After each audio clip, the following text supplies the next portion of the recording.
What he says now is totally at odds with the Parliament's Intelligence and Security Committee report of July this year.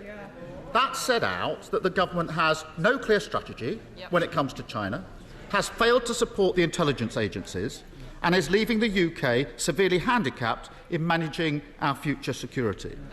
This has been raised time and time again. But yet again, the Prime Minister fails to heed the warnings and is now desperately playing catch-up. So will he finally commit to the full audit of UK-China relations, which so many in this House have so long demanded?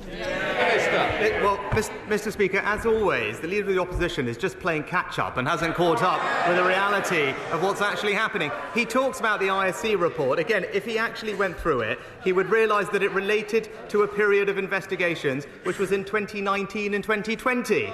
Since then, Mr. Speaker, we have launched a whole new integrated review refresh of our China strategy. It's published. We've put in place a range of new measures, including, for example, the National Security Protective Agency, which is staffed out of MI5, supporting businesses and organisations and being alert to the risk from cyber and from China. But if he wants to talk about foreign policy, Mr. Speaker, he should perhaps reflect on his own record, because this was the man who said he was 100% behind the former Labour leader, a person who wanted to abolish the army, scrap Trident and withdraw from NATO.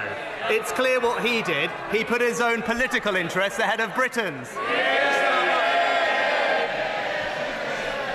Mr. Speaker, probation, prison, schools, China, yet again inaction man fails to heed the warnings and then blames everyone else for the consequences.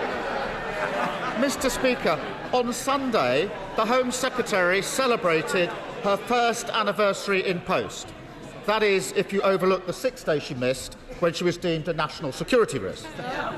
In that year, 40,000 people have crossed the Channel on a small boat, and the taxpayer is now spending £6 million a day on hotel bills. He's failing to stop terrorists strolling out of prison, failing to guard Britain against hostile actors. He's completely failing to stop the boats. How can anyone trust him to protect the country?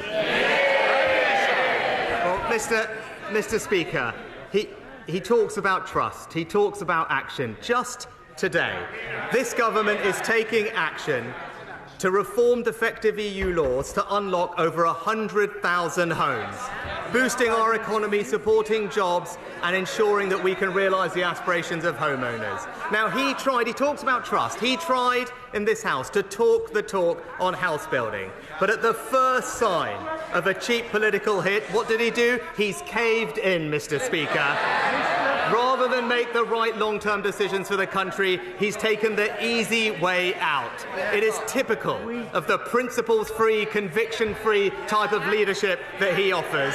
Flip-flopping from being a builder to a blocker. Mr. Speaker, the British public can't trust a word he says.